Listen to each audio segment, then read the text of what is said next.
Hey, welcome everyone to the January 20th Mad River Valley Recreation District Board meeting.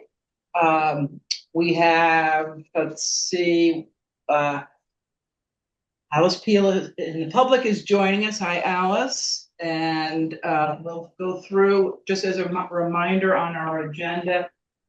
Misha from the Mad River Path will be doing a presentation on the corridor project, an update. I will be sharing my screen of his PowerPoint so that everybody has a chance to see it for those of you on Zoom. And we will approve the draft minutes before that. And after Misha's presentation, we will briefly go into an executive session to discuss candidates for our two vacant board position. And then we'll move into our regular agenda. So let's see, Alice Peel, you're in. I don't know if you want to have any comment at this point or if you want to wait. Whoops. Here, whoops. I'll let you see me. No, I don't have any. Okay, all right. Welcome. Thank you for joining us. All right, so our first agenda item is to approve the draft minutes from December 16th. Would someone please make a motion to approve the draft minutes? So moved. I'll second that. All in favor? Aye. Aye. Okay. Yes. Is Leah taking? No, Corey's taking Corey's notes. got it. Thank you. Leah is off the hook. So, okay, so I'm going to share my screen so that Misha can go ahead and do his presentation. And Misha, I'm going to leave all my tabs open. So, okay, we're ready. We're gonna have a total of 20 minutes, correct? Yes. Also, including questions. Yes, please. So, okay, I'm going to talk to you about the scoping study that we have completed and give you an update on implementation. This is a thick document. I'll just put it here. You're welcome to pass it around the room as we go. Also, here there are brochures that kind of like a very quick summary, and you're welcome to take them for yourselves or your organizations and leave after the meeting whatever is left here on the table. And the emblem for the active transportation corridor, also known as the Mad River Path, is here, and also stickers, and help you put them in important places. These are all different ways in which we move the project forward. I also will read community reports of Mad River Path. I kind of suspect that most of you have seen them, but if you haven't, please take one. And Can I just pause? Can the people who are online hear okay? Like Laura, Leah, Alice? You're all muted. You're all muted. Not great. Okay. Yeah, I agree. Not great. Hard to hear. Okay. I think we should be okay. He was just passing out a number of different documents that are on the table in the White House. So if you need something, there are stickers and different things that you can come and grab, or we can grab for you at some point in time. push it to the computer. Yeah. Maybe move that closer to. Yeah. Okay, I will. I generally. You have such a gentle voice. You'll have to project your Yeah. All right, so for over 30 years, Mad River Path board and volunteers had a vision for connecting Warren and Moortown, later Middlesex, with an unbroken bike and pedestrian path. This vision has been endorsed by just about every entity here. I'm giving examples of Waitsfield Town Plan, Warren Town Plan, but it also is in Moortown Town Plan, in Mad River Valley Active Transportation Corridor, and in Central Vermont Regional Plan. So with all of that, in the summer of 24, with the support from many entities and the 5 Valley towns, along with the grant from federal grant administered by VTrans, we embarked on active transportation corridor scoping study. The scoping study was directed by a volunteer, 26-member volunteer group representing 5 towns, representing town governments, planning commissions, various organizations, and citizens. The scoping study evaluated 3 alternatives that is prescribed by Agency of Transportation to have 3 alternatives. The alternative 1, do nothing. That's kind of the prescription. You have to evaluate. Alternative B was simply to widen and create bike lanes along 100 and 100B. And alternative C would be create a separated path, separated from the roadway. The study demonstrated strong support for alternative C, with over 300 residents participating across 3 public meetings, resulting in 218 of 280 votes. These are all like prescribed V-Trans methodology. This is how you're supposed to do it. We had some leeway, so our voting was done with beans, and the beer cans. So we had seen that supporting fully separated shared use path. Beans and beer cans add validity to methodology. We identified a preferred alternative to be a hybrid approach that prioritizes safety by combining new construction of a 10-foot wide aggregate meaning gravel, non-paved, shared use path with improving existing trails where feasible. This approach provides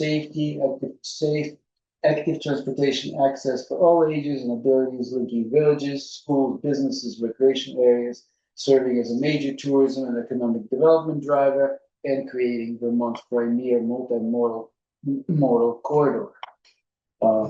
Completing this project is a long-term commitment which requires a sustained effort for the entire valley. Hence, I'm talking to all of you, cannot do it without you, with support from the region and the state. And only together we can manifest a path that will connect our communities, provide access to nature for everyone, improve well-being, reduce carbon emissions, become a driver for our future sustainable economic development.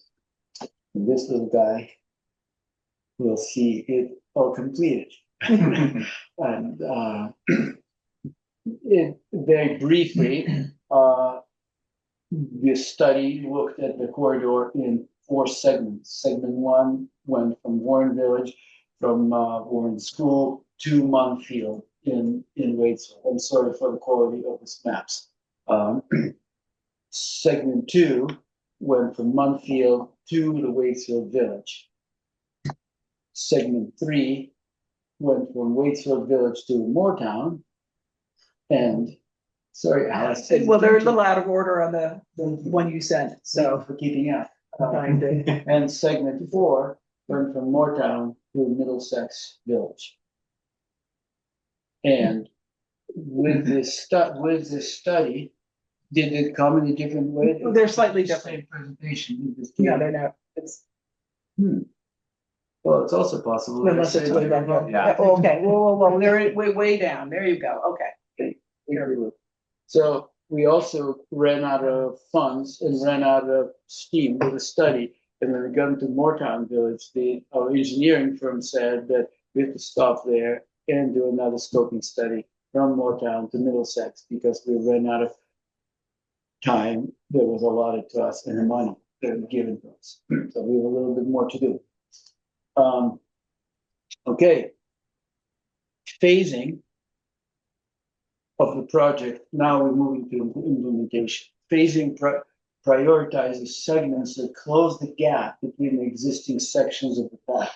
These are like low-hanging fruit opportunities where construction of a relatively short segment of the off-road path creates several miles of connectivity.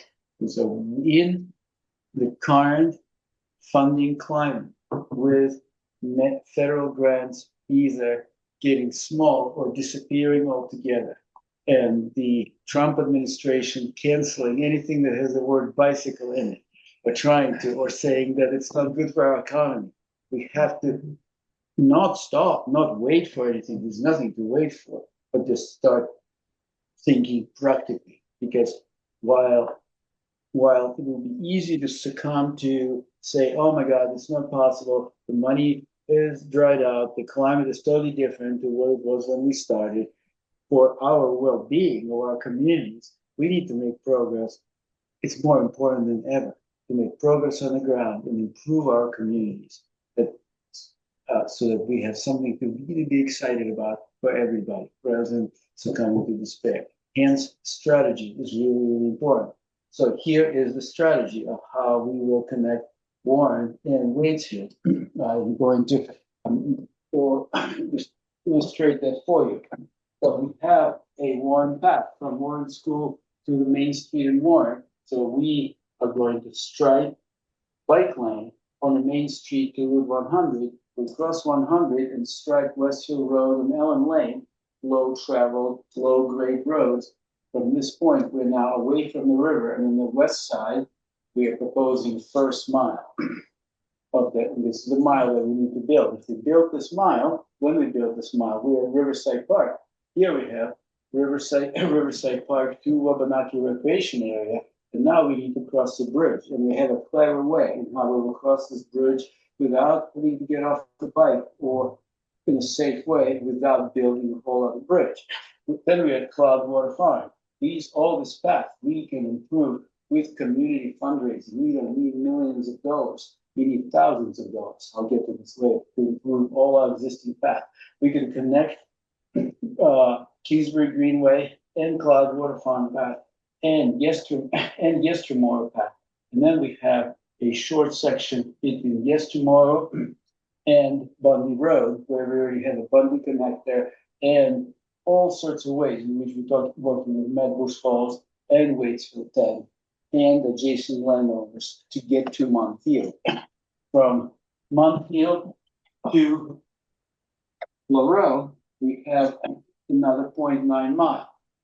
And we either going to go along the road, or we also have all sorts of opportunities which are coming our way to stay off the road. And then we are at Austin Walk, and we just applied for Millbrook Crossing to Dugway Road, and then we're in town. So we should, oh, sorry, go ahead. The purple, those are existing trails? Existing trails. I was gonna ask about the 0.9 miles. When you say on the road, is that where you implement the 10-foot wide path next to the road? Is that? That's where in the scoping study, that's what the scoping study said, this is the place to implement the 10-foot path. And Yeah. where we subsequently, the federal and state funding environment has totally changed, right, at the same Yeah. time. So while we'll continue applying for those grants as long as they exist, we also are looking at Plan B and Plan C. Mhm. Because our goal is to complete Warren to Waitsfield connection within 5 years. Thank you for asking those questions. So this illustrates to you, this in this little brochure, in the back side, this is that little chart that's in this brochure. If you want to follow that, if it's easier, Yeah. please take one. Thank you. So this is a phasing. So Warren to Waitsfield is divided into 10 segments. So Warren Village to Ellen Lane. To get this done, we submitted the application to CVRPC. We got Warren on board, we got Local Motion on board, we got engineers ready to go. We just need the funding, which we will know this month. And that will be a demonstration project that will happen this year, where we would have striping across 100, fake striping, fake crossing across 100, that has to be studied. That's rules of Agency of Transportation. Because segment 2, we applied for, Warren committed $400,000. We applied for bike ped grant. They didn't give us the grant. We said, why not? They said, because you didn't do number 1 demonstration project. Okay. So we're going to do demonstration project, reapply again, as long as it's still going to be there. Number 3, Kingsbury Greenway. We applied for T-Mobile grant. We didn't get it. We applied for Ben Jerry grant. We got it. And now the implementation committee is going to do community fundraising, and that's the plan for 2026. We have Warren is on board. The only private landowner there gave us a new easement. They're on board. Conservation Commission is on board. We're good to go. We just need to do fundraising, and that's going to be the first section that's going to get improved to an adaptive standard. Do you all know what the adaptive standard is? So some of you do, so I'll just back up to this. So adaptive standard versus ADA, Americans with Disabilities Act standard. ADA will prescribe 10 feet. ADA will prescribe incredibly low grade. So someone with a manual wheelchair and just roll along. While adaptive standard will say, if an adaptive tricycle with an athlete with special needs can get through, if a child could bike there, if you could push the stroller through it, if you could walk with a cane, it's improving, it's going from ideal, ADA, to real. Now, if you've been to Warren Falls this past summer and seen the improvement that's done from the parking lot to the falls, that's the standard we're talking about, a well-graded path that is at least 4 to 6 feet wide, depending on how much it can be wide. It's really well-graded and surfaced. So we'll finally have a place where little children could start learning how to bike. Not a very long one, but yeah. So I don't want to bore you with these details, but what I want to show you is that going from this 1 to 10, we are working on every one of these priorities. And it's not easy because we applied for all the grants and we got denied all the grants and we're reapplying. We'll just keep working. It's like beat your head against the wall, it hurts. And then you say, what can you do so it doesn't hurt as much? And we now have a 16-member implementation committee, again, representing 5 towns, divided into 7 subgroups. And every working group is doing between meetings and has an actionable item. So I'm not doing this alone, but it's a big job. This is an illustration of the bike pedestrian bridge across the Mill Brook that's going to connect LaRose Swimming Hole with the village. We just presented it to CVRPC last week, and it's an example of the kind of work that implementation committee volunteers are doing. It's really talented people for designers, architects. It's really fun to have this group of people on board. This bridge is going to be higher than the highway bridge. It's going to be right behind that bridge. And that's the funding that we applied for with a grant called Transportation Alternatives, and Waitsfield committed matching funds. It's a town of Waitsfield project. So 2026 work plan, what are we going to do? This is laid over, it's an illustration for you, what we as a state already done, like what's out there for this kind of path. We're going to upgrade Kingsbury Greenway to adaptive standard. You need more time, Alice? I don't have it, that slide.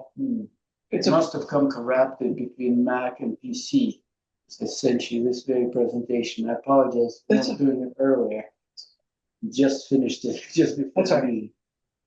Just talk us through it. Okay. For those who are not. So we'll upgrade Kingsbury Greenway to adaptive standard, repair and upgrade Claybrook Bridge to an adaptive standard.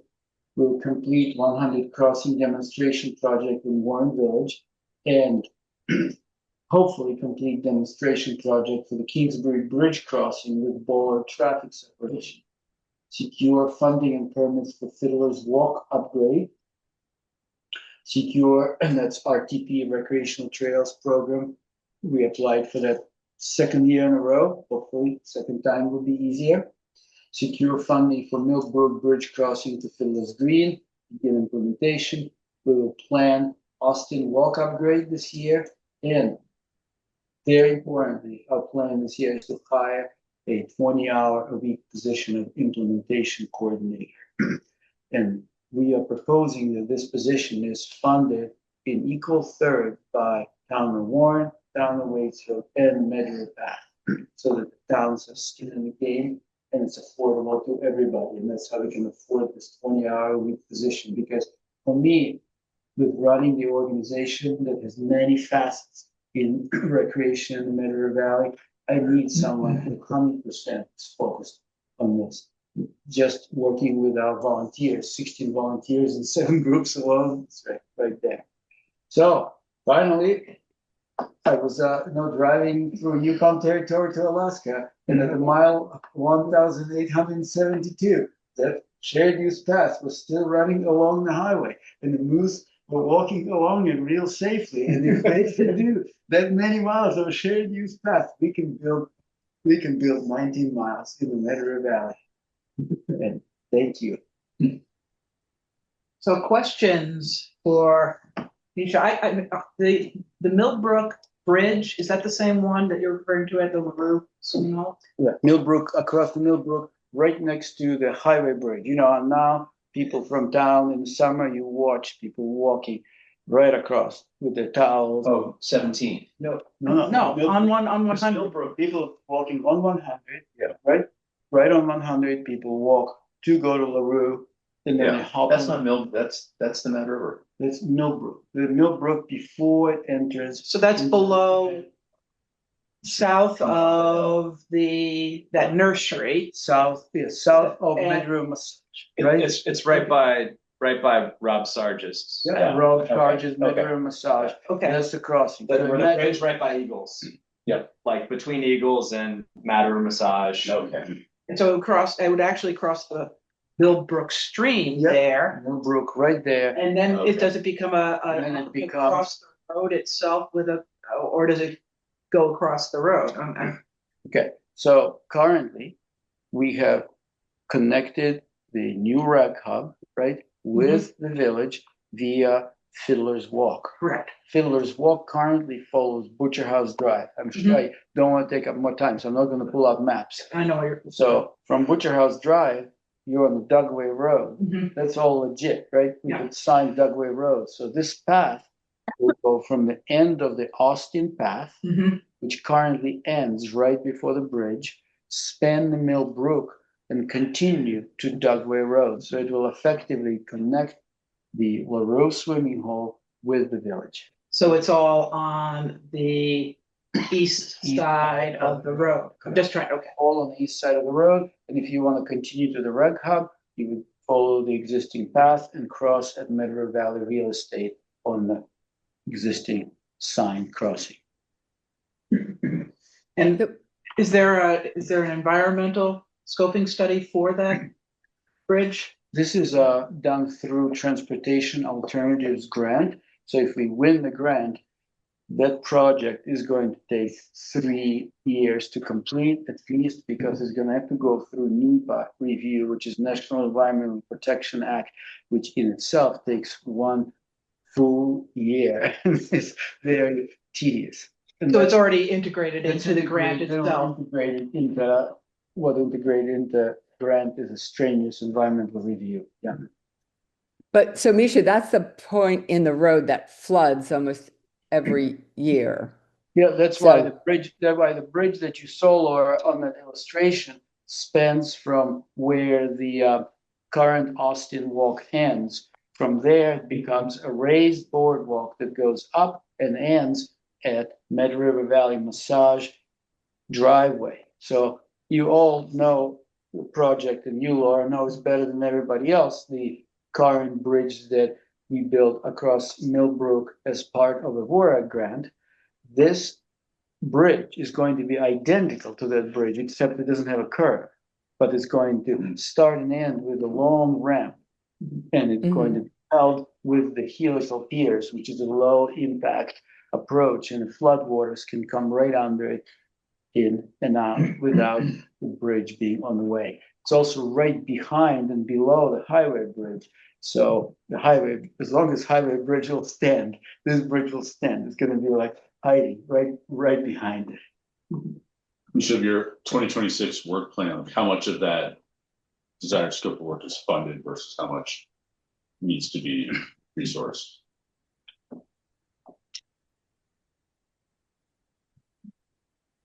I'm just trying to get a Yeah, sense yeah. of, No, like, what do you anticipate being your Yeah. actual Um, on the ground work? Yep, so Kingsbury Greenway is, we already have starting funding from a grant, and that's all the permits are there. And we're gonna start fundraising for this, gonna be March, April fundraising campaign. Claybrook Bridge is part of that project, and we have all the stream alteration permit and everything we need, and contractors are lined up for all of this, so this is happening. The 100 Crossing demonstration project depends on CDRPC funding. We'll know this month about this, same as Kingsbury Greenway Crossing. We have, again, secured contractors and they're ready, but we need to have funding for this. Fiddler's Walk upgrade depends on RTP grant. which is a grant that we're submitting before February 1st. And then Millbrook Crossing, we applied for this grant and we will know in March whether the implementation will start. But the application has been done. Austin Walk upgrade will be done through next year's community fundraising. So we started planning, like I was in the town today talking to JB, start the process. And then hiring will depend on both, the Warren is going to put this measure on the ballot. And Waitsfield have not made a decision yet, but this is what we asked them to do, the same thing as Warren, to put this on the ballot, appropriating $15,000 towards the implementation coordinator position. So we will know on the town meeting day whether this is gonna go through as like a private partnership. Alice Peel, question? Yes, I do. Misha, I'm confused because I just heard your presentation, a week ago on Monday at CVRPC. And at that time, myself and a number of representatives kept asking in terms of the VTrans Transportation Alternative Program grant that you're applying for. We asked specifically what particular piece of this whole drawing that you just had up on the screen, which showed a bridge at Millbrook and then another bridge down at the LaRue swimming hole. And at the time, you had told us that there was a very small area that this $600,000 plus the town match grant would cover. And that was going to be from Millbrook to Dugway Road to connect into Waitsfield. And it did not at this time include the LaRue Farm Bridge, that was part of another project. That was not part of this piece of the project. Misha, do you have that slide that shows the drawing of the area? It has two red lines on it. Okay, Alice, I think I understand your question. That drawing is not part of this presentation, and I think maybe you either didn't hear or misheard. So let me clarify. The Transportation Alternatives Grant is for the bridge across the Millbrook with raised boardwalks on both sides and 400 feet of shared use paths that will connect that bridge with the Dugway Road. That's the Transportation Alternative Grant. Right. The plan for improving the Austin Walk that goes from LaRue Swimming Hole to Millbrook Bridge is the plan for 2027, and that will be done with community fundraising. There is no plan to do anything at LaRue Bridge because, as you may or may not know, we have an underpass at LaRue Bridge. We have an existing bike and pedestrian underpass that connects LaRue Swimming Hole with LaRue Farm. So there's no need to do any improvements there at the moment. Thank you. So Okay. I'm just going to interrupt just for a second in an effort to make sure that this meeting keeps moving on and the public has access to answering questions.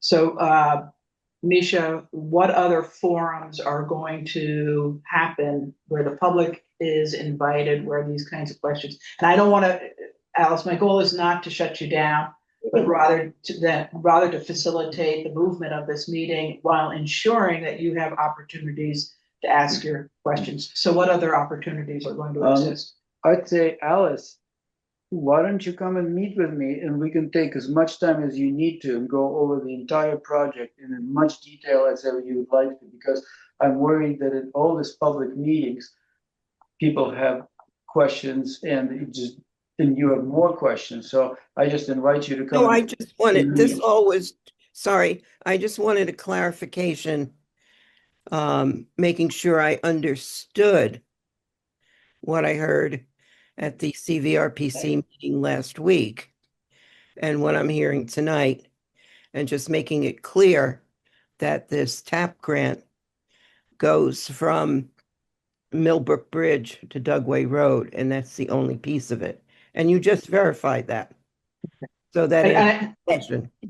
Yeah, and I think so when I heard LaRue, I was thinking about the bridge being down closer to LaRue, but this particular grant is really for further up towards Dugway Road.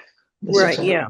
Connect the village with LaRue Swimming. Yeah, Great. thank you for that. Great. Now, Alice, I've got a few questions, but in the essence of time, maybe we can just submit a list of questions to Misha for him to answer in writing for us so that we can move our meeting along, but sure. at least our board has an opportunity to ask other questions.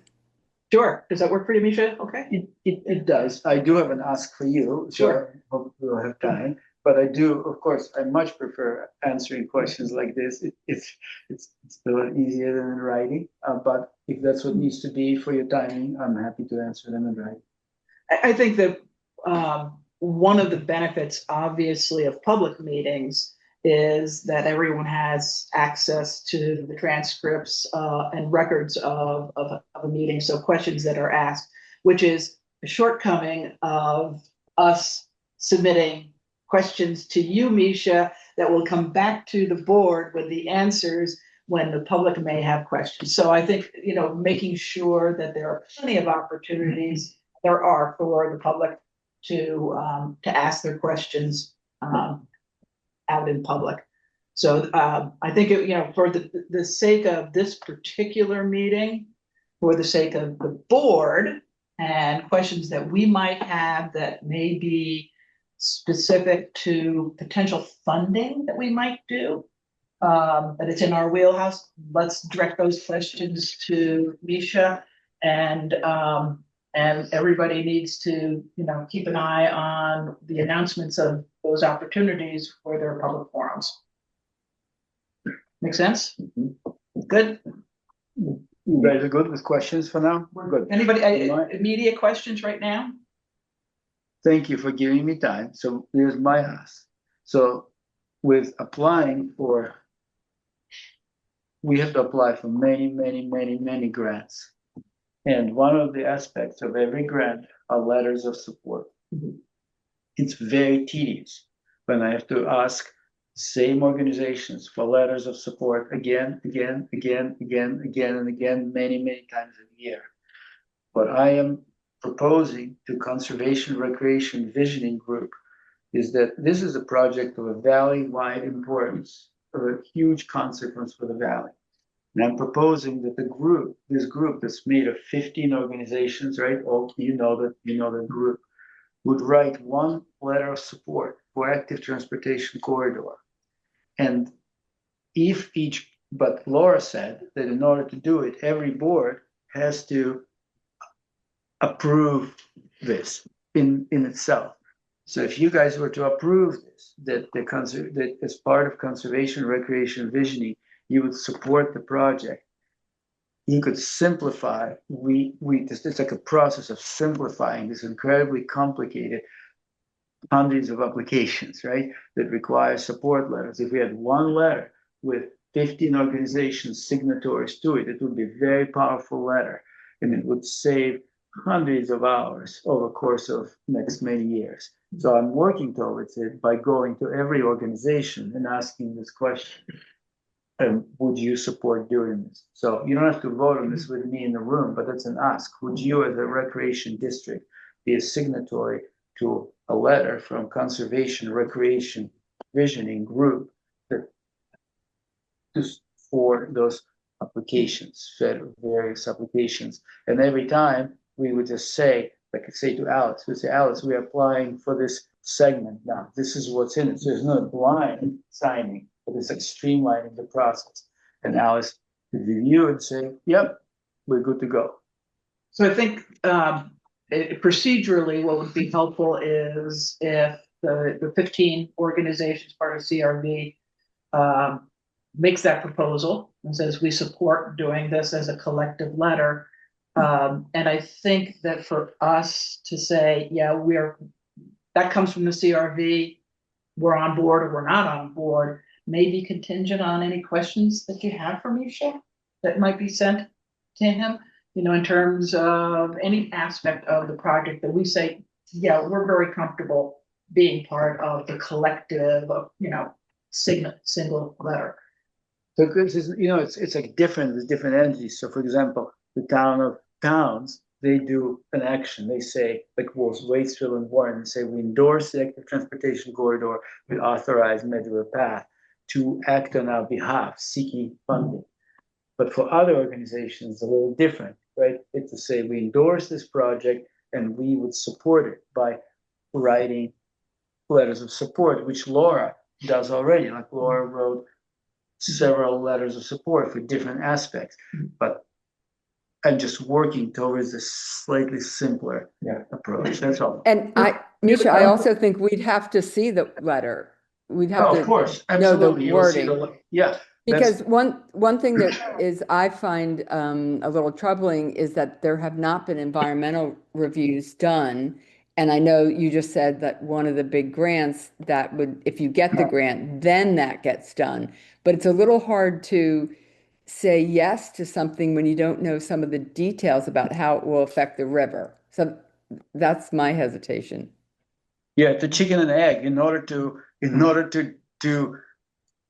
know this, we need to design it. In order to design it, we need to get a grant for design and construction. Sometimes it's just going to be grants for design, sometimes for design and construction. But what I find myself in is and you're good at this, Laura, to be sure, because Laura writes letters of support when you ask her to.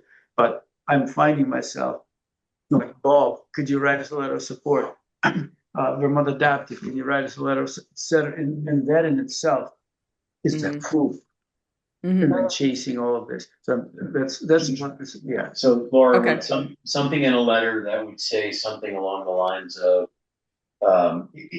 this is, I'm speaking through the letter. If it said, support construction alongside Route 100 and the Mad River as long as there's no negative impact on the river. Something along those lines, more eloquent. Something like that we could support. Have a contingency clause essentially in that support letter that it meets environmental standards. Misha, just say quickly in closing as we try to move along here. Can I just say one thing in here about these letters? Is you're absolutely correct. The CVRPC letter of compliance, which really only meant that that this grant and application that Misha put in was compliant with the regional plan, elements of our regional plan, which it is. But the letter was written and will be presented with an amendment that says we understand that this is only a concept, that it's not a full plan, that it's a concept, and that we're also concerned that about due diligence with the state, local VTrans agencies, and that due diligence is done to understand what permitting will be needed for the project, and that we would follow that, and we were still concerned about it. So with some contingency clauses in the letter. Misha, do you have a time frame when you hope to have this from the CRV? Well, a meeting it takes a while because some organizations just say, of course, we support. Others say, come talk to our board. There's still a few more visits to make. Within a month, is that reasonable time? Yeah, I'm just thinking that, you know, given our time frame, our next meeting won't be until the third Tuesday in February. Yeah. We won't be able to conduct our business. There's an open meeting, yeah, yeah. there's no major big applications requiring that between now and then. Okay, so with that in mind, any questions you have for Misha, and they should be copied to the entire board, please send those off, and then we can really address this on our next meeting. Alice, may I just say, I think it would be easier on Misha if we gathered all of our questions. So they should come to me and then I put Great. them as one page to Yes, Misha, because perfect. I don't think Thank you, Laura. Yeah. Yeah, that I'll makes do sense. that. Totally makes sense. So in the next week or so. Yeah, great. Yeah. just two things. One, I think there's language that's been used consistently with the CRB process that I think would still meet the needs of this letter. So, for instance, we've talked about maintaining ecological integrity while developing recreational assets. I think that there are ways to absolutely write a letter of support that expresses this. Contingency seems like strong language around that. I just think that this has been a long effort. Personally, I as a board member see no problem with offering the letter of support. I think that anybody who's spent time with any of the initiatives that Misha's been involved with knows that ecological integrity is at the forefront of those thoughts. And, you know, working in the grant world, I think it is incredibly challenging to sometimes get the grants that you need to be able to follow through with that process. So I personally support it. Great. Thank you. Misha, thank you very much. I know you all have a lot to do. I appreciate it. Thanks, Misha. All righty. See you, Misha. Okay. Thanks.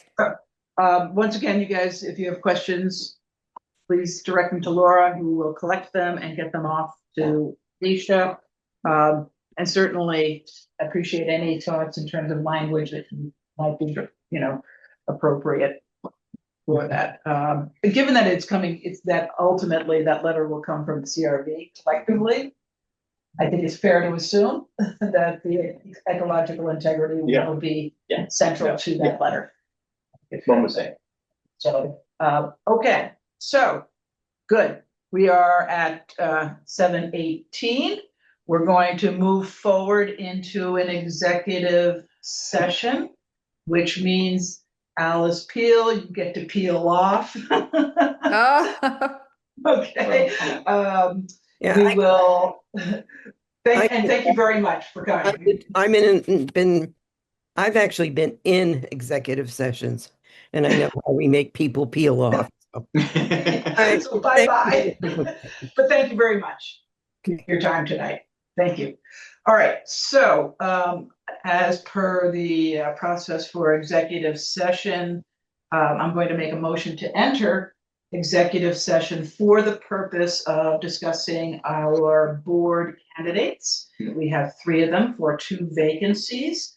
I move to go into executive session for that purpose to discuss. Second. Don't take it. You're so fast out. All in favor, say aye. Aye.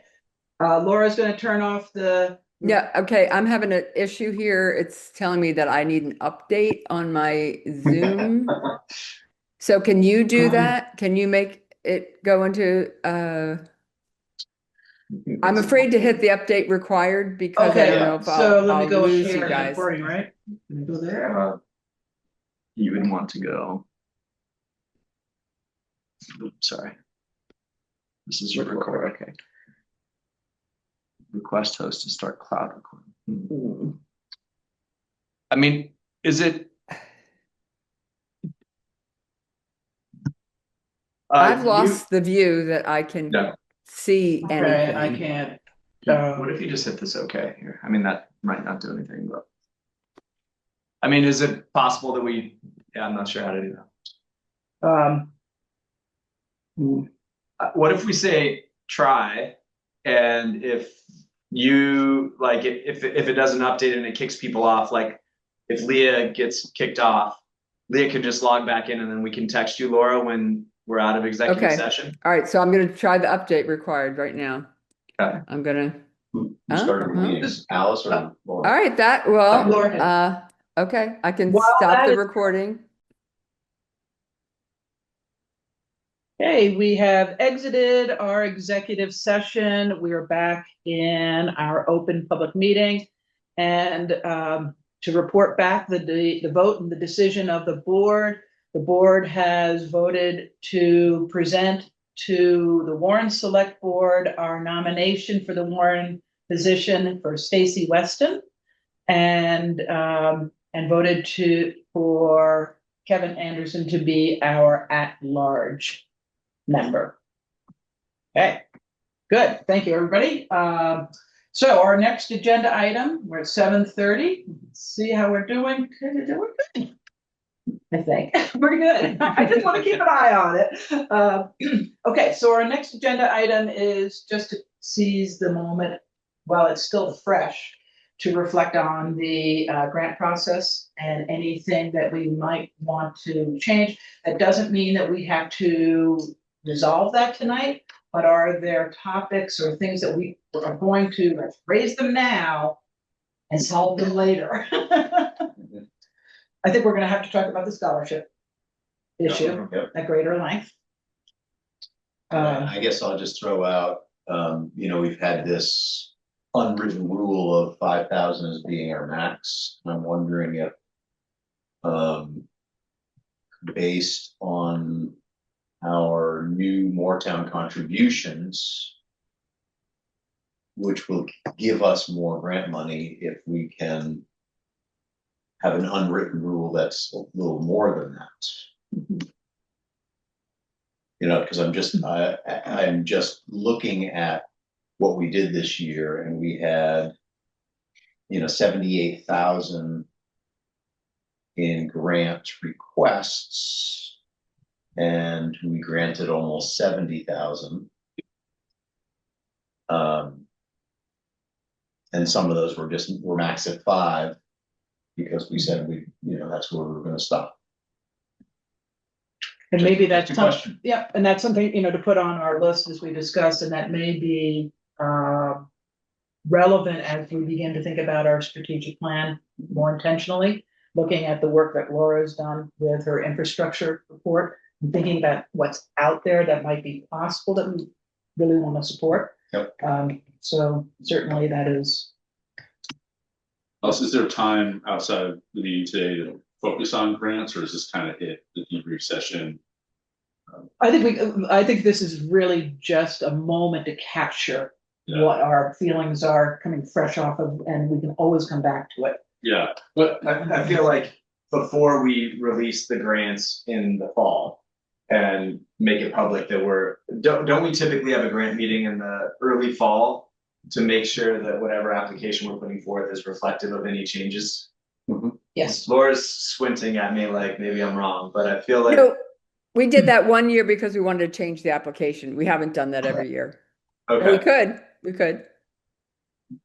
I think and another thing that came up is sending all the organizations a sample project budget, because that was where a lot of people just they kind of sent us either garbage. Half of them did great.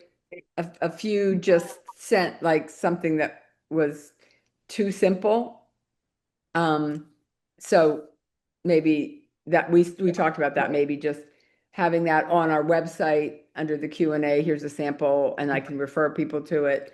And yeah, I mean, on the Q&A on our website under grants says, the range is 500 to 5,000. So I think we should designate a half hour at the February or March meeting to talk about grants. I think we should do it sooner than later, especially because of the scholarship stuff. I got a bunch of questions back from the lacrosse gal, very detailed. Why did we fund this? Why didn't we fund that? Because she's trying to learn what would be a good ask for them. So I think the sooner we do it, the better it is for our partners. I'm going to throw out just a suggestion that we push that back a little bit further, so that we have a little bit more time to talk about the infrastructure, the strategic plan, because we may adapt. So maybe April or May. So let's say May or something like that. I mean, just having seen a tendency over the past number of years where we have like first time grant applicants, we typically are funding very close to 100% almost all the time. And we do occasionally have these grants to come in for significantly larger amounts of money. Not suggesting that this is a path to go, but it may be worth looking at other grant models. So for instance, with like farm to school grants, they have a planning grant and then an implementation grant, where there's like a cap on what you can get in that first year. And then by demonstrating good results on that, it puts you in the qualification for like further grants. So some of our programs, you know, thinking of like Bill Koch League or Little League Baseball, like they tend to come with very similar requests each year. And that's just funding to support their programs. But for some of our other groups, thinking of like the Riders in the Path with trail projects or even like improvements to Couples Field or things like that, it may be worth considering if we ever do want to go over that $5,000 max, which it's hard for me to believe that we ever will. But maybe there are categories of grants that sort of encourage startups or new initiatives, and that's coming from one funding source. I've mentioned this in the past, and it hasn't. I'm not attached to it. I just think like it's worth considering. And I think with increased asks from PTOs and from schools, thinking about categories of grants would be important for us. And just as a new person going through the process, it was informative, and you know, I have a bunch of ideas and questions that we'll save for another time. But you know, ultimately, our job is to deliver positive outcomes in the Valley, not to make the process difficult or onerous. And so kind of looking at it through that lens of how do we get the information that we need to make informed decisions and achieve positive outcomes but where can we streamline that process for folks? And there's a certain percentage of applicants that, as you said, they're base funding that we fund every year. And then there's some that are new initiatives, and those two are kind of different and could have different funding thresholds. And yeah, like I look at the budget and was like, oh, I wish I had more to be able to make a decision. Yeah. But I don't want to create a process that's more difficult for folks that already have a lot going on. So it's And probably a way to figure it out. Another piece of what you're saying is at the same time, we're accountable for For sure. money that we're releasing. And so we don't want to be doing it willy-nilly. That's right. Okay. Any other thoughts at this point? Just throwing ideas out there. And I'll keep a running list. I made a list of the comments so that when we do talk about this in depth at the May meeting or whenever we decide, so you can I'll create a document on the drive and people can add to it over time if they want. And I'll send it. I mean, I guess I wonder, like, and this is with thinking of the marathon, thinking of the stadium, but then also in contrast to youth sports, we do have consistent asks year to year from certain groups. And you know, I think historically I may have even referred to one of those as like life support for an organization at one point in time. And I think that is like, I wonder if there's a model where we acknowledge that after multiple years of requesting, that you can probably expect that we're not going to be able to meet your needs. If you come for $5,000 every year, maybe we just state that as a threshold. I think not every year is the same. It is the more of those we accumulate, like 10 years ago, we had one of those. And at this point in time, we have 2, maybe 3 of those that are coming at that consecutive request at the max amount each year. And every time you add one of those, it makes it harder to have additional funding for startups or different initiatives. So just thinking about if there's any way to express like the long-term sustainability and viability of an organization. Like we look fondly upon lacrosse when they come to us like once every 3 years, because it shows that they're not just coming to us year to year and expecting this, but there's like some sustainability to their program. So should we look upon other organizations that are always asking for the max every year differently? And I would also throw out there, as we think about our strategic plan, if we begin identifying priorities that should we consider more active outreach to organizations that might not even consider submitting an application. I know, do we do that? Is that, you know, if there are certain projects that we really want to see advanced in the valley, and we know that there's an organization out there that, I'm just throwing that out there as an idea to consider.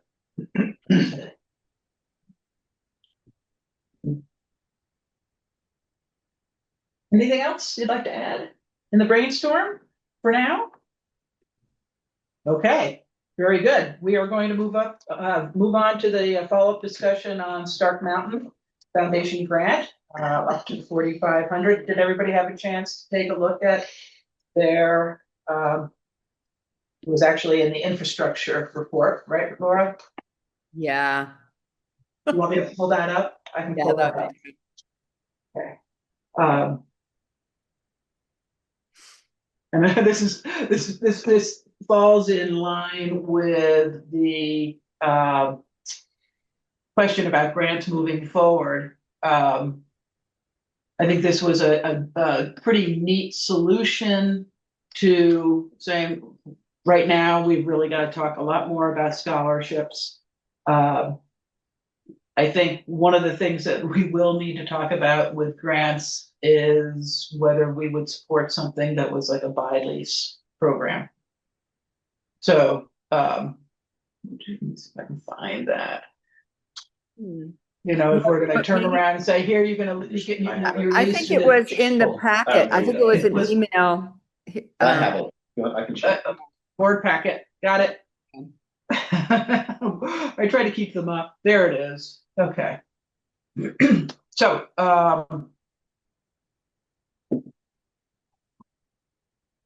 right now, they're looking at using that funding instead of to support individual scholarships to help with leasing equipment.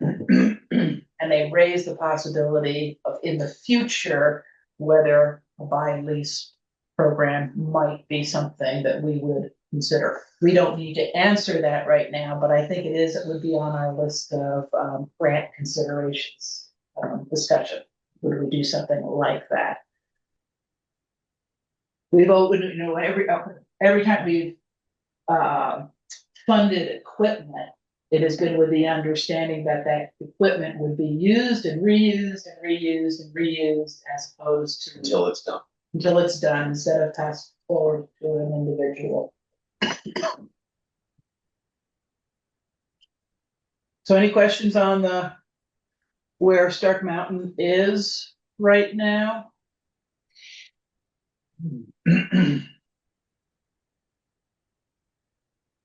And we don't, this is their, you know, this is part of their vision as well, part of the infrastructure question. So they are gonna use it for a lease program.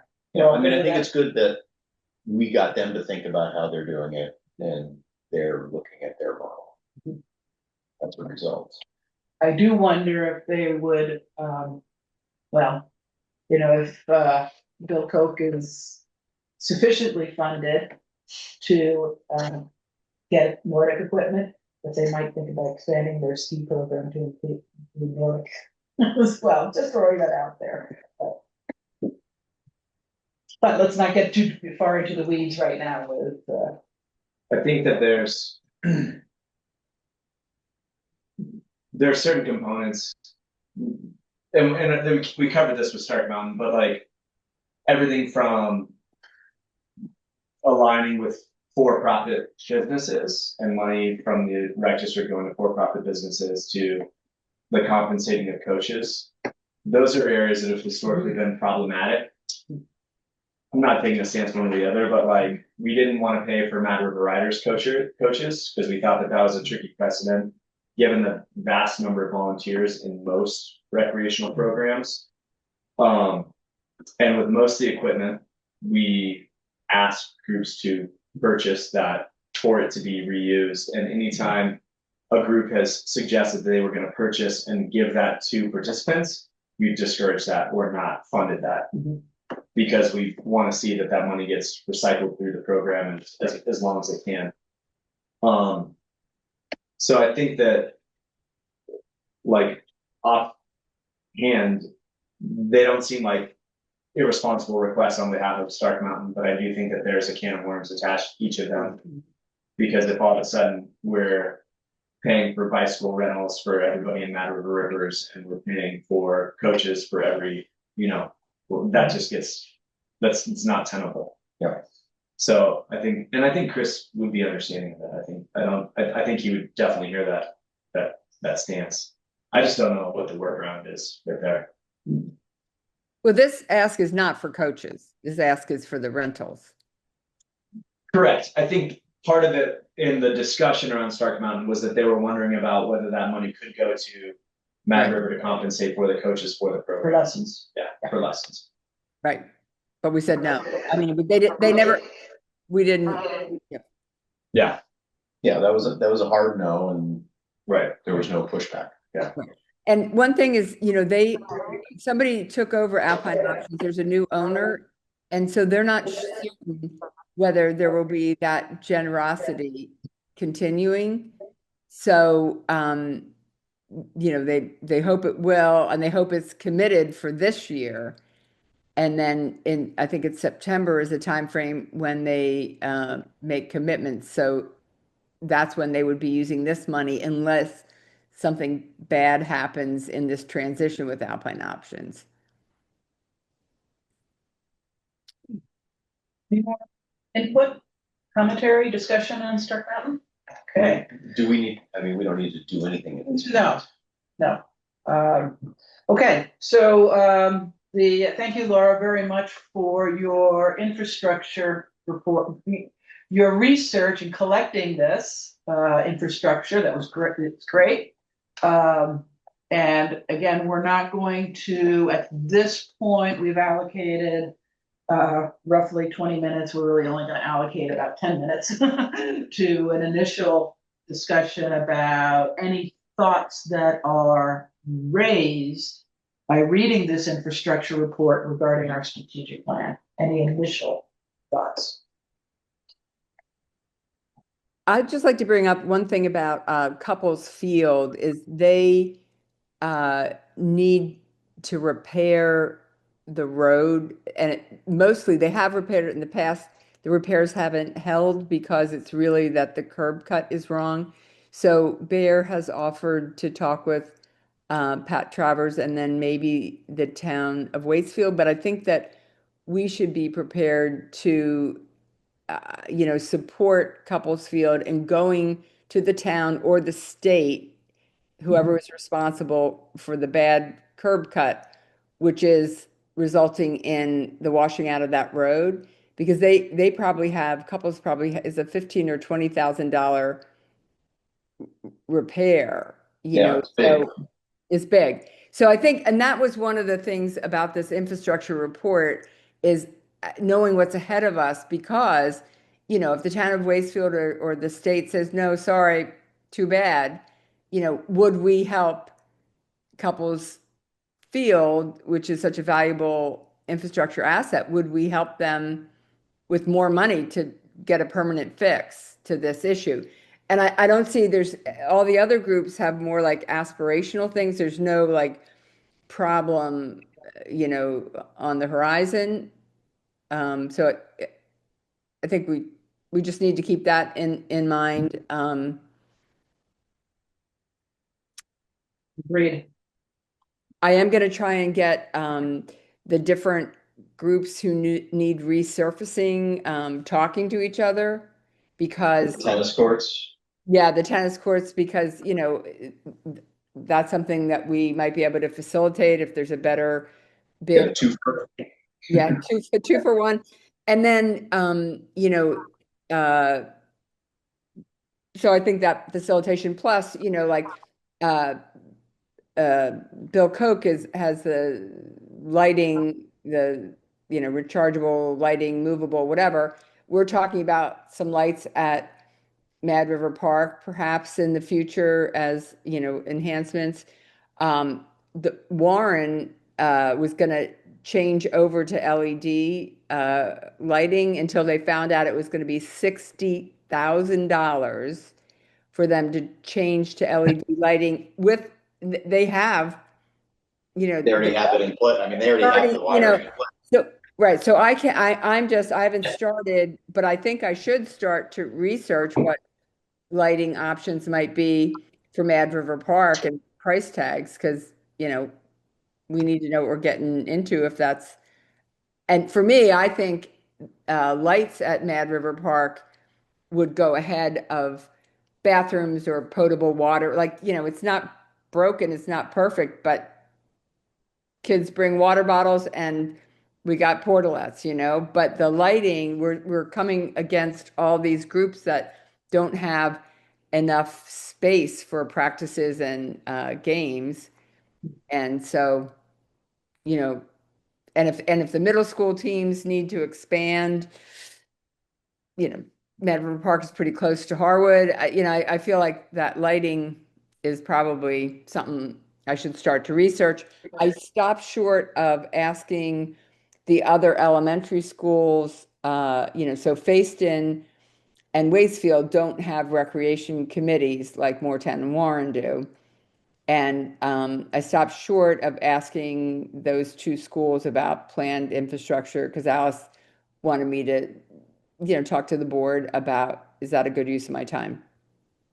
Well, and whether or not we want to solicit. All right, that goes to your previous question. You Yes. wanna solicit requests. Right. So, my takeaways were a couple of things. Whether, if you can extract out of these infrastructure plans where there are crossovers and where we might be able to facilitate cooperation between groups, whether it's on lighting or resurfacing courts. There may be some opportunities for us to coordinate and try to get some twofers, in terms of cost effectiveness. And obviously, as we go through here, we're thinking about priorities as an organization, and those priorities, are we trail builders? Are we kind of facilities and parks people? Are we both? Are we going to start thinking about our priorities differently in those two arenas? And I'm certainly struck by the question of accessibility, whether it's ADA or adaptability. I think that there was a great article in Vermont Digger a couple of weeks ago on what Rochester has been doing down on their trail system. So this is a way for us to start thinking about our own priorities by understanding what the needs are out there. And I would say that, Warren is probably going to ask us for money to the max every single year as they try and build that expensive playground. So it's really only Facein. I mean, Warren is also talking about putting in a new basketball court. I mean, I think we need to ask it's not like it's a new idea that they come to us for money, but I don't think it's fair to the two schools that don't have recreation committees in their town to kind of ignore them. And then the other thing is pretty soon there'll be school consolidation. So we're not going to want to invest in certain things if there's no school there, but maybe if there's no school there, then there's an opportunity for other rec infrastructure, right? I mean, it's kind of all connected. So I think I should, get the finger of the pulse of both Warren and Facein sooner. Can I ask, we were just talking about grants, and occasionally we carry over money from year to year and we have a little bit of a pot. And I wonder if we're anticipating these like consistent infrastructure improvements, is it worth carrying a separate category of grant that's focused on infrastructure and we can make a delineation like a certain program can only apply for this once every 5 years, and the year that they apply for this, we're not going to accept another program-based grant for them. So for instance, if someone is going to make a major infrastructure development at Brooks Field or, Couples Field, or that we have a bigger pot of money to support a larger development. But that is something that we have to save up for several years in order to be able to fund, and that precludes them from being able to apply for other grants. I'm just wondering, like, how we're going to pay for those things. Obviously, some of them could be unexpected, right? Like with floods happening and droughts and field conditions and all different types of things. Some of those can't be predicted. However, some of them could be put on a timeline, and some of those folks could anticipate, like thinking about couples clubs requests with like scoreboards and stands, and just thinking that some of those sometimes require more than a $5,000 deposit. And we're seeing requests for playgrounds, Right. Moortown. So rather than us getting hit every year by Warren for the 5 years that they're working on it, they know that they can apply once for a larger sum of money, and then that's the end of our ability to fund that infrastructure. I think you make a good point, and I think when we talk about grants, because we might want to have, right now, we only commit to 1 year at a time, but we might want to have a 3-year grant that, we say, okay, they only apply once, but it's a bigger project and they're guaranteed 5,000 each So year. an installment on their Yeah, and so, project, right. yeah. So, and it makes it easier for them, but I think you bring up a good point, Luke, about infrastructure and kind of being, even-handed, so. Can we talk a little bit about the dog park and their vision and the communications piece, or? Yeah, I was gonna, The Wi-Fi? my executive director report, but we can talk about it now. Okay. There was no good Wi-Fi consistent around all of Brooks Field, and they were having an event. The dog park decided to find out about Wi-Fi, and Waitsfield Telecom encouraged them they said they would front the money, they would donate the labor to do a Wi-Fi network. They were not allowed to use the school's Wi-Fi network for some reason. There could have been a booster, but the school wouldn't allow it. So what happened is there were 2 grants that the dog park thought were like real shoo-ins. One was with the Waitsfield Telecom professional organization, which I got a grant one time for the irrigation system from that organization, but this didn't work for the dog park. So they went out on a limb, they got the Wi-Fi going, and now they're looking to fund part of the $3,007 that was 3,400. I'm sorry, yeah. So they are proposing that the dog park pays a third of it. They're looking for the town of Warren for a contribution. The town of Warren's meeting tonight. I think they might discuss it. And then they were asking us or the Warren Rec Committee. And it benefits a lot of groups. They did. And so the second grant was a big Rotary grant. I mean, Rotary uses that field as a moneymaker on 4th of July. Rotary said no to the grant. For the full thing. There may be room to go back to Rotary and ask for a smaller contribution. But it benefits a lot of groups. And they're looking to see if we might make a contribution. So a question about the timing of this.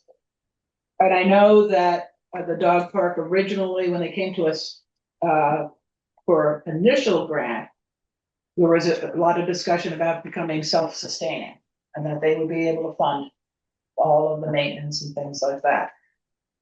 Unexpected things do happen, obviously. New needs arise, no question about it. Would they have gotten notified about the grant time frame schedule? Would they have been one of the partners that received? They're aware of it because they did get a grant from us and they gave us back some money. I think we should look back and see how much I think they gave $500 or $700 back to us. We gave them like a $1,500 grant when they were first starting. And because they did private fundraising, they said, thank you so much, but here's it back. And, they did an event to raise enough for a year of operating expenses. they're just afraid that if they have to pay this full thing, they wipe out a full year of their operating expenses, and they're trying to be independent.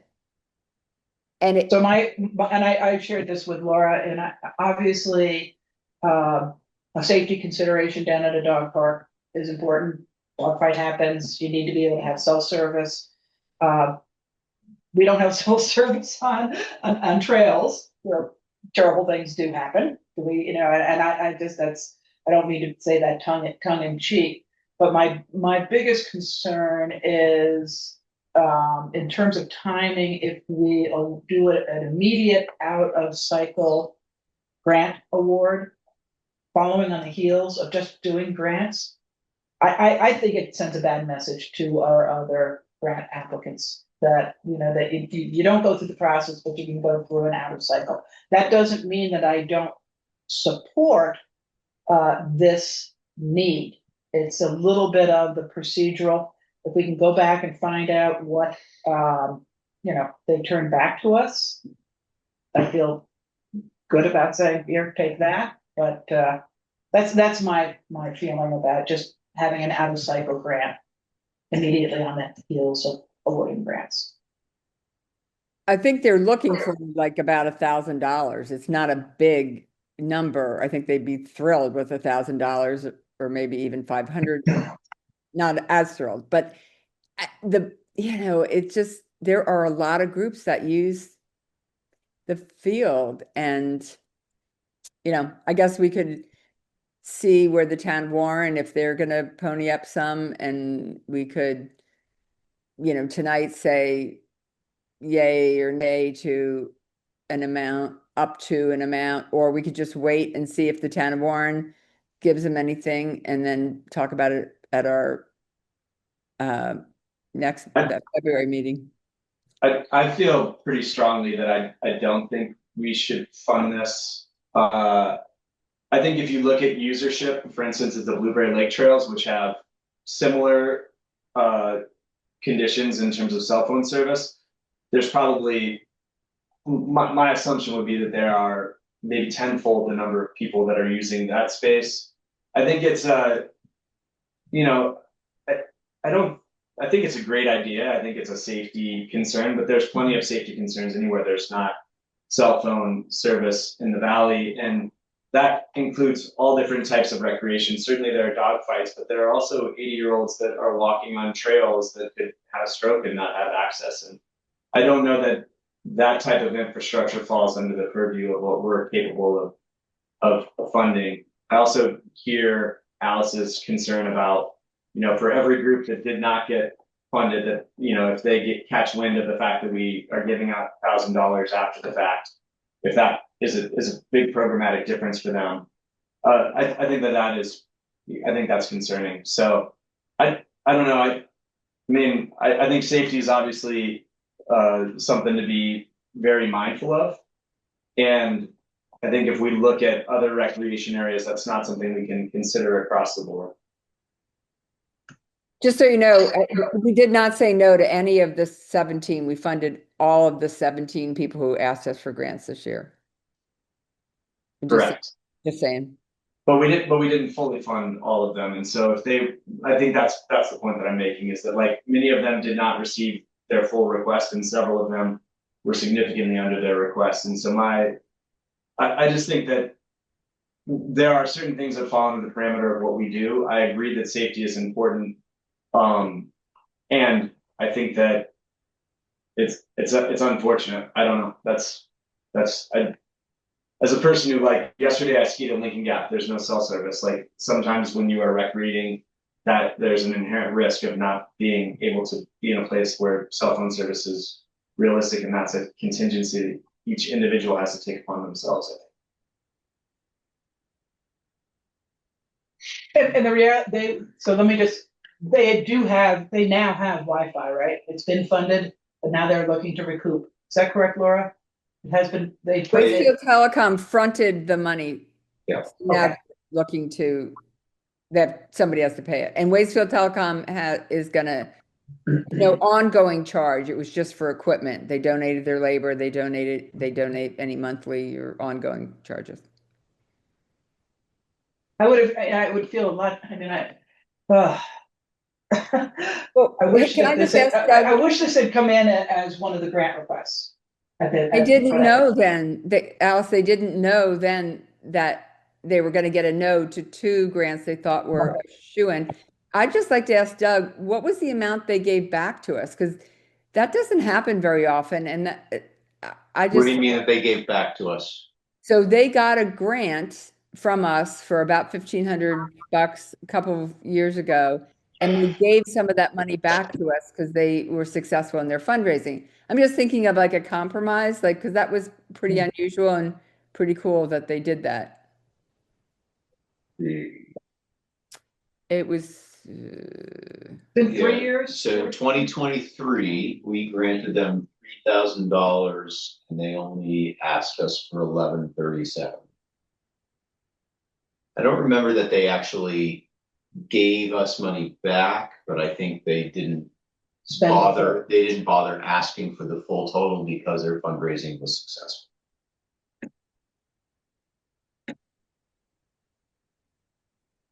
So we awarded 3,000 and their So reimbursements were all of 1137, so 1863 is They what never claimed. that they did not claim.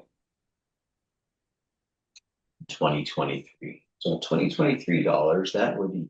Yeah, I think, when things like this come up, in my mind, I always fall back to what are our policies and guidelines that we use to make these kinds of decisions, because if it feels weird, it probably is weird, right? And so it doesn't feel right. It might be because we don't have the guidelines to help us through this, and that just might be something that we put a red flag on. Like, okay, is this a blind spot or a weakness for us? Do we need to have something more robust in the future? Or no, this is a fairly normal thing that happens out of cycle, and it's up to the board to make these kinds of judgment calls as they see fit. I don't really know because I'm new, but if I were to make a decision, I'd want to know what either our history is or our guidelines to help us in this space. Yeah, and oftentimes it's a problem because it's the first time it's happened. Right. And I will say that how many times have we done out of cycle grants? 3, maybe? Yeah, not very many. And they have all been for safety, I think. Pretty much, right? The vests, the Women's first aid course. first aid course, yep. So, I mean, like, I'm just looking at the budget, the grants and requests. Lacrosse requested $3,000 this year. We gave them 1,500, but last year, The other 15 is came, coming from Mad River Park. okay, so they're getting that full They're money. getting the full. Okay, I guess I'm just looking at the fact that there are other organizations that don't fully utilize all the funds, like the previous year, lacrosse and 2 years ago, basketball did not use all the Harwood Middle School PTO did not use all the, I think that there are plenty of other groups that also are in a situation where they do sometimes return money. I think it's a great gesture. I think that's wonderful that they're doing it. It's not always, whatever, $1,700 or $1,800. Well, I guess this sort of fits in with Friends of the Mad River, who have just barely submitted their funding Uh, for 2025. mhm. And so the books are closed. Do we grant it? They've requested 1,300 and change for, to the expenses that we granted them money for, and I mean, they got it to us. There were some circumstances, but everyone's got circumstances. So I think, Doug, this is the first the rest of the board is hearing about this. right, but it's relevant, I think. No, I think it is relevant, but I think we have to explain it a little bit more. Well, did I just do that? No, so let's start at the very beginning. Okay. A very good place It's to a start. very good place to start.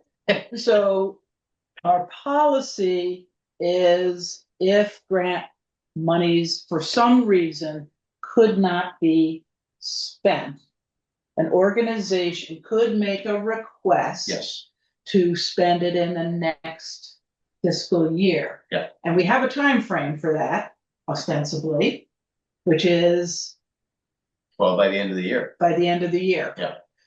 But that didn't come in till, and you know, and again, as an organization, are we so, you know, inflexible? that we can Right, kind back of to go, what Mike was saying. Right, I mean, we don't want to make it more difficult for Right, people to get money. Right, but we don't wanna be just like so loosey-goosey that Yeah. everybody can turn around and they go, well, I know I can get it later. And some organizations are not necessarily as efficient in their bookkeeping, and let things slide. Came in January 14th.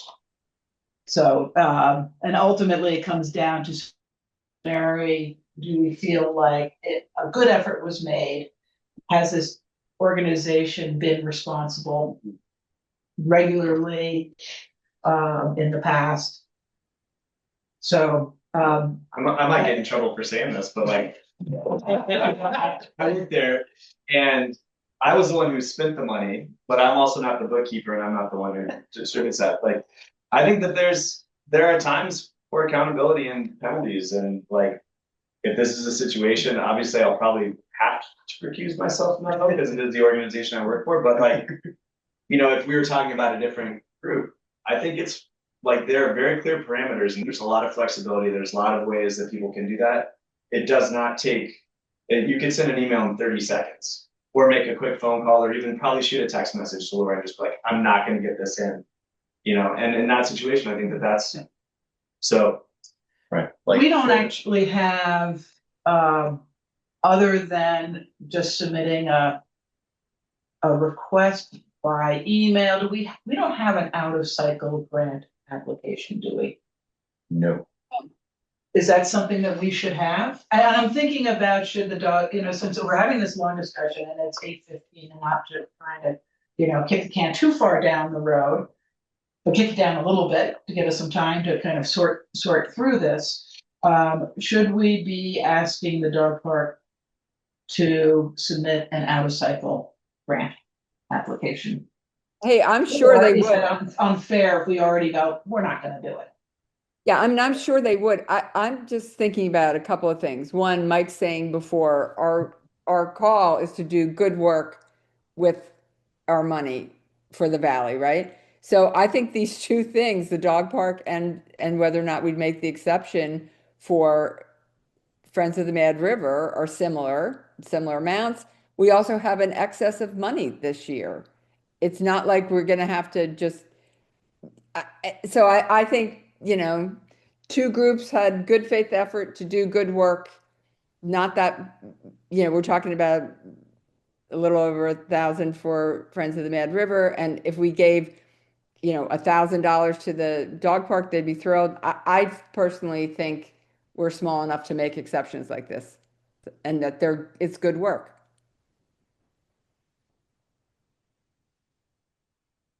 With the dog park, do we want to see what Warren potentially would give first?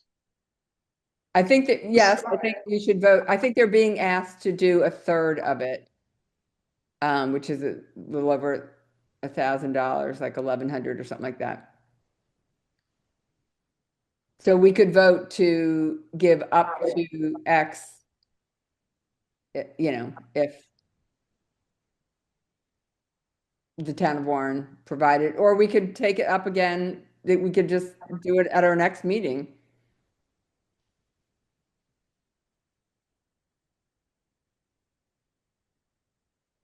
And it is 8:20 and I I haven't, think we're gonna have to do it. I mean, I just think, not to kick the can down the road, but I don't feel that anyone is feeling strongly enough to try to advance the cause to say, let's take a vote on this right now. and is that similar for the exception for Friends of Mad River? I would like to push to, I hear you, Luke. I'm just not a hard ass like you. I mean, But, you know, I mean, Yeah. we had 1,900 set aside. It got carried forward. We have a balance of 5,800. It was money spent for the project we approved the grant for. It was 15 days late. Yes, they could have done a better job communicating. I know that you gave them some pressure.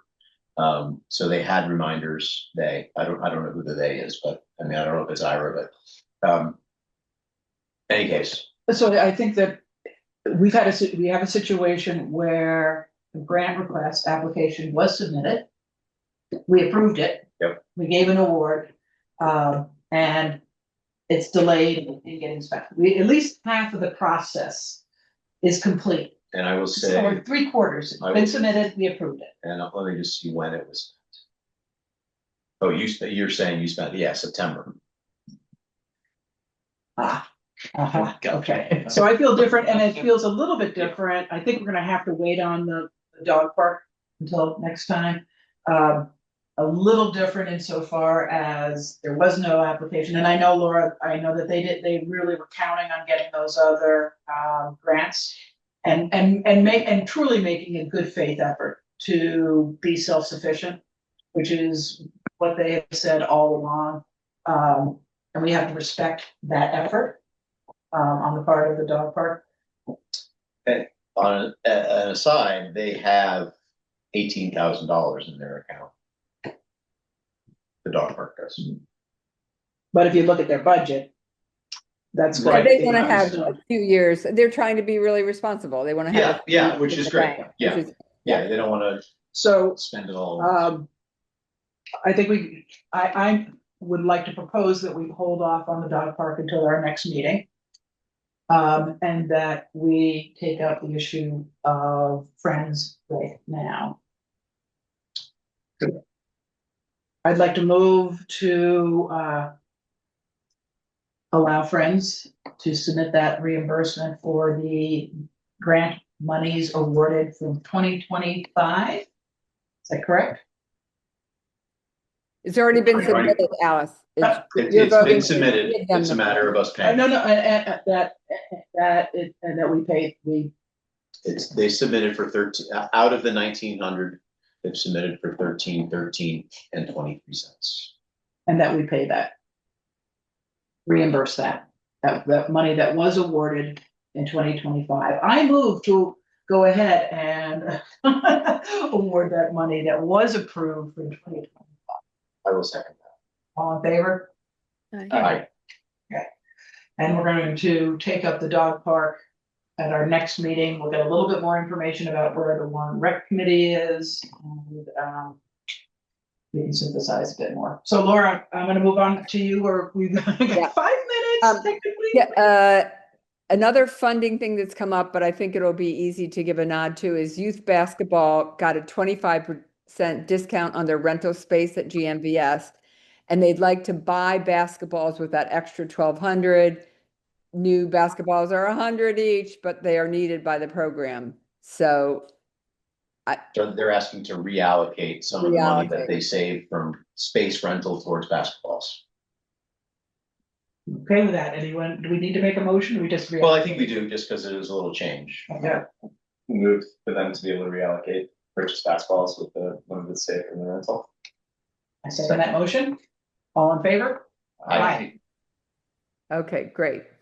The other thing that we approached for in terms of funding, where there's two other. One is when the Rec Hub grant was coming together, easements, et cetera, riders said they would pay the annual $2,500 easement at the Rec Hub. It goes to John Morris, who owns the property.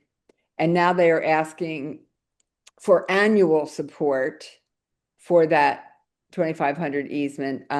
Possible partners are the chamber, the path, us. It really doesn't, the Friends of the Mad River were only there to help protect the river. It doesn't do much for their cause. So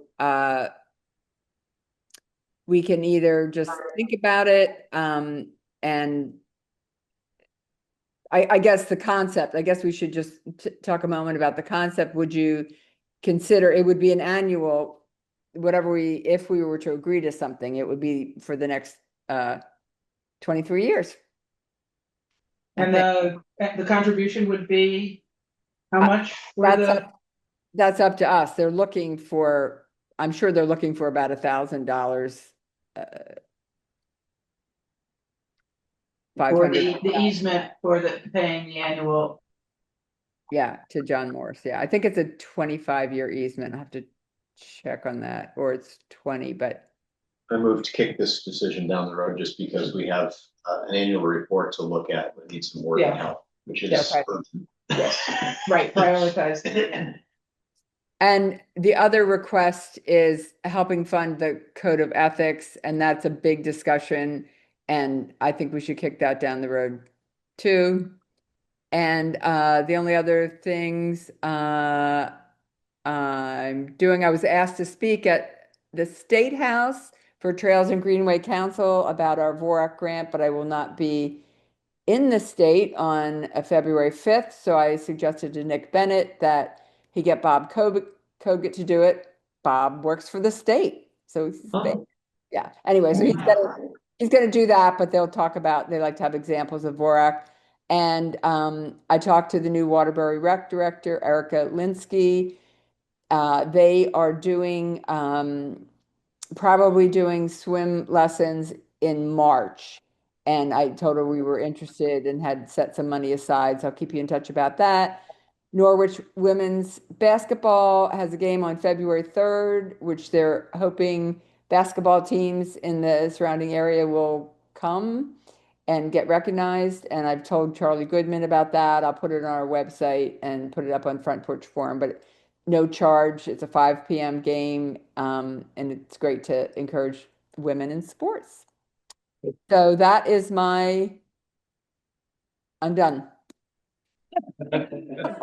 So, our annual report, Doug, do you want to?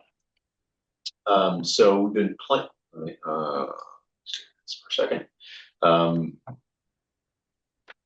We've been playing with some wording, and we think we have arrived at what we want, but wanted some people who weren't involved with that wording to look at it, and there we go.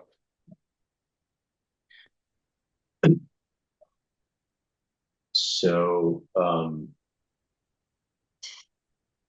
the issue, the unusual issue is that we have this huge pot of money right now, and wanting to be transparent about where it came from and wanting to make it clear. So we've got our regular write-up, which is this.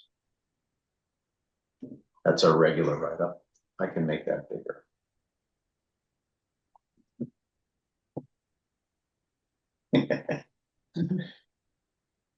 And so this is the expenditures on the right are what we gave out in 2025, not what we've just decided on for 2020. Correct. They can't see that right now. Yeah.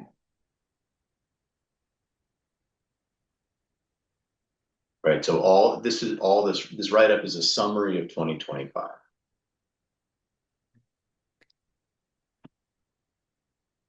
And typically the carryover has been, $500, $800, stuff like that. And this year, They can't see that yet. okay.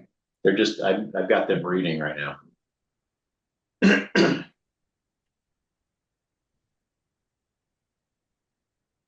Okay, so that's the typical write-up. So the financial component is, here's our income. And this 59,772, that's the unusual piece. So it shows now our ending balance is $65,000 from the end of 2025. And so adding $140,000 to that leaves us with over 200,000. So here's the explanation. Yeah. Right. Here's the explanation for that. And we're wondering if it's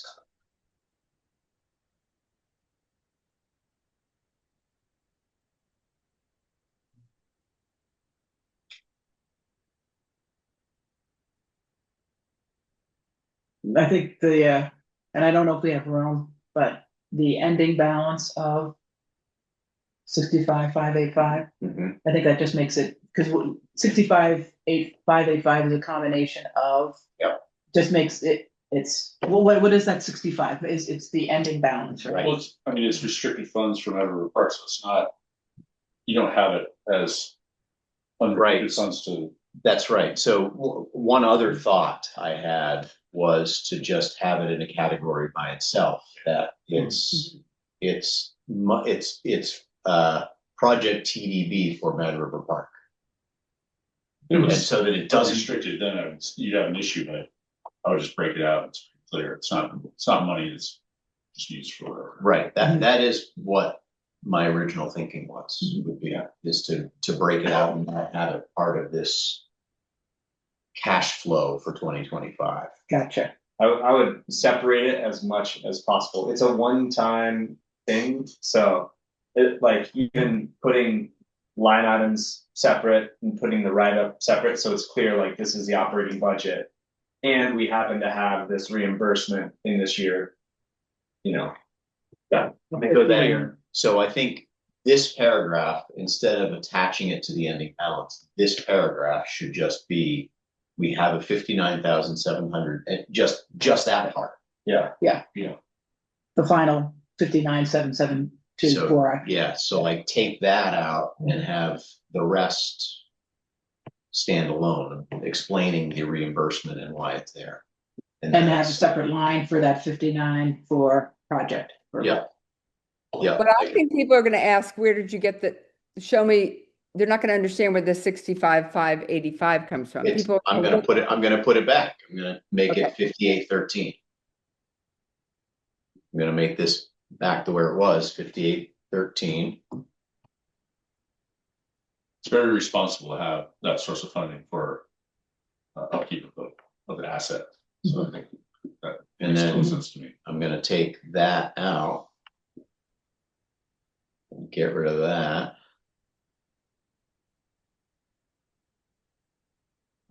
Delete row. And I'm gonna put a row here.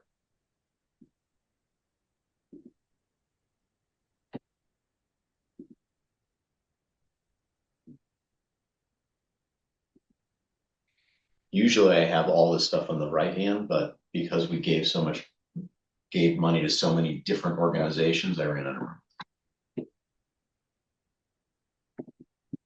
And then, so this is where my asterisk is. And I just have to change change that a little bit. Yeah. Two things. But Doug, you got an extra space before projected grants 2026?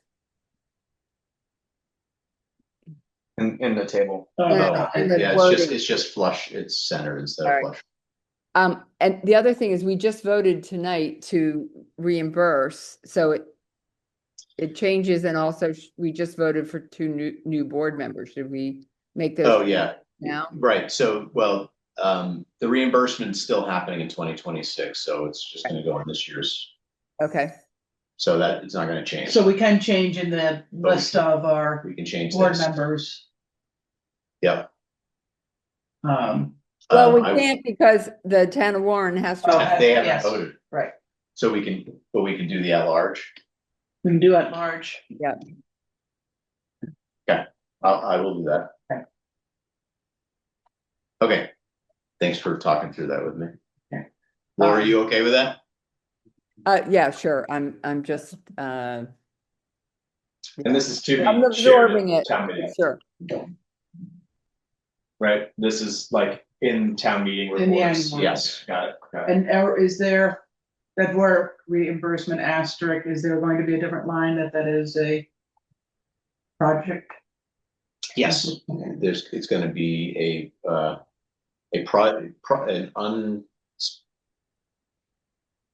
Mad River Park projects, Yes, okay. restricted for Mad River Park project. Yes, thank you. Oh, it says it right there. These funds have been earmarked for capital improvements in Mad River Park. Is that good enough? Yeah. Or should the restricted be in there instead of earmarked? These funds are restricted for, I would prefer earmarked because it has, doesn't it? A little flexibility that we might use it for something else.